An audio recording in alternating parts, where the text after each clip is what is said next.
नमस्कार, आवाज मीडियाच्या बातमीपत्रात आपलं स्वागत। मी सुनीता शिंदे। जे पाहिले तेच दाखवणार या प्रखर ध्येयाने चालू घडामोडींचा आढावा घेण्यासाठी पाहूयात आजच्या हेडलाईन्स। सांगली महानगरपालिका निवडणूक 2018 ची आचारसंहिता आजपासून लागू असल्याची माहिती महानगरपालिका आयुक्त रवींद्र खेबुडकर यांनी आवाज मीडिया न्यूजशी बोलताना दिली। सांगली मिरज कुपवाड महानगरपालिका निवडणुकीची घोषणा होताच सर्व पक्षांनी आपली मोर्चेबांधणी चालू केली असून प्रत्येक पक्ष स्वबळावर लढवणार असल्याचे घोषित करत आहे।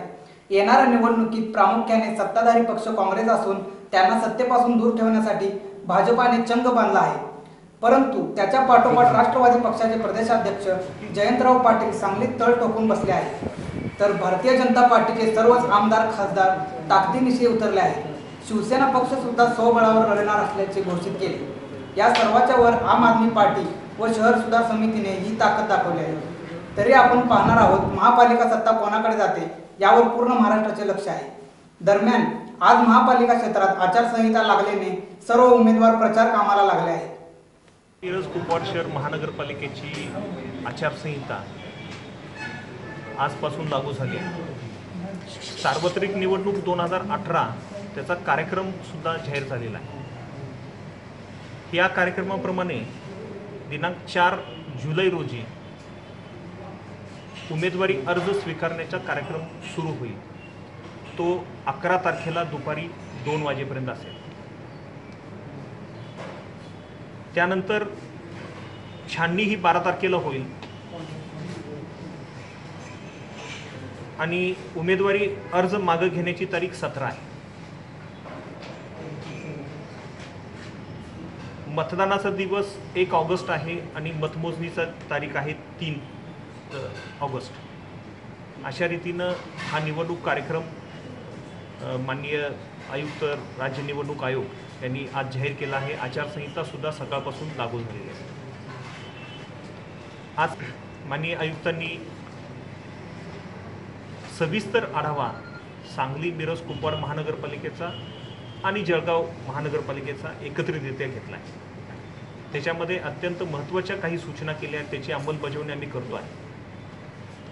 2 गोष्टी नाविन्यपूर्ण आणि त्याच्यामध्ये लोकांना जास्तीत जास्त मतदारांना सहभाग व्हावा ह्याच्यासाठी 2 गोष्टी पहिल्यांदाच आम्ही करतो आहे। त्यामधली पहिली आहे सर्व्हिस वोटर्स। हे राज्य निवडणूक आयोगानं स्थानिक स्वराज्य संस्थांमध्ये जे मतदार हे सैनिक आहेत, जे सध्या सैनिक म्हणून कार्यरत आहेत, त्यांना मतदानाचा हक्क देण्याच्या अनुषंगानं पहिल्यांदाच कारवाई आपण स्थानिक स्वराज्य संस्थांमध्ये करतो आहे। त्याची अंमलबजावणी सांगली आणि जळगावमधून सुरू होते। आमच्याकडे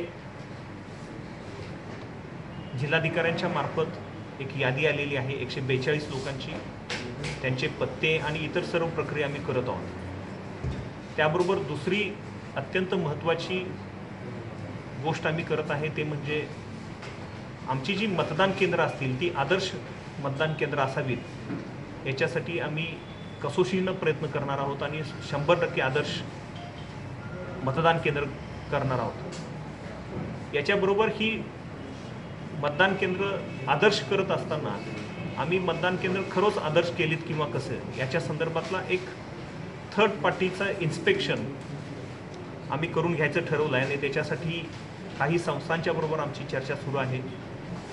ह्या निमशासकीय संस्था आहेत, जसं शिवाजी युनिव्हर्सिटी आहे किंवा वालचंद कॉलेज आहे। अशा संस्थांच्या मदतीनं आम्ही करत असलेला प्रयोग हा यशस्वी आम्ही नक्की करू। तो प्रयोग आमचा यशस्वी होतो किंवा नाही याच्याबद्दल राज्य निवडणूक आयोगाला ही त्रयस्थ पार्टी म्हणून अहवाल सादर करतील। अशा 2 अत्यंत महत्त्वाच्या गोष्टी आम्ही ह्या निवडणुकीमध्ये करत आहे। आचारसंहितेची अंमलबजावणी तात्काळ सुरू झालेली असल्यामुळे उरलेल्या सर्व प्रक्रिया ह्या लगेच सुरू होत आहेत। आम्हाला सांगली मिरज कुपवाड महानगरपालिकेच्या निवडणुकीसाठी आम्ही 9 उपजिल्हाधिकारी दर्जाचे अधिकारी मागितलेले आहेत आणि आज किंवा उद्या त्याचे आदेश आम्हाला मिळतील। त्याबरोबर निवडणूक निर्णय अधिकारी म्हणून काम करत असताना आणखी त्यांना मदत व्हावी म्हणून त्यांना 3 सहाय्यक निवडणूक निर्णय अधिकारी यांचे सुद्धा आदेश माननीय विभागीय आयुक्तांच्याकडून आम्हाला प्राप्त होते.